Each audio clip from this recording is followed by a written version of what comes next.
ఒకవైపు కందిపప్పు పచ్చడికి వేయించుకుంటున్నాను. కొంచెం ఆయిల్ వేయాలి. ఆయిల్ వేడెక్కింది. ఇప్పుడు కొంచెం జీలకర్ర, 2 ఎండుమిర్చి, అలాగే 2 కరివేపాకు రెమ్మలు వేసి, చిన్న అల్లం ముక్క,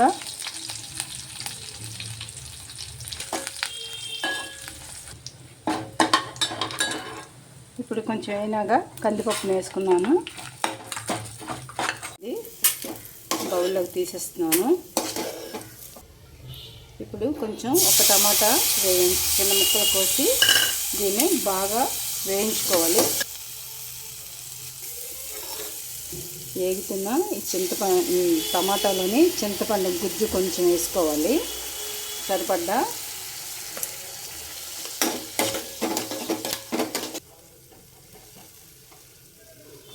ఇది ఇలా వేగిపోయింది. దీన్ని చల్లారి పెట్టుకొని మిక్సీ కొట్టుకుందాం.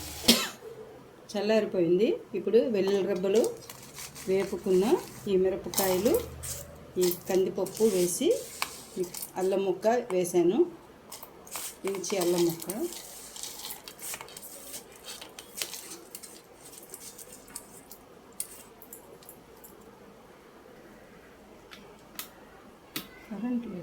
ఇప్పుడు ఇలాగా పొడిలాగా అయింది కదా.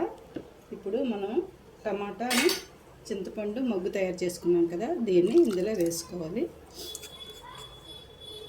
వేసుకొని మిక్సీ కొట్టుకోవాలి. మళ్ళీను ఇప్పుడు సరిపడ్డ ఉప్పు వేసుకోవాలి.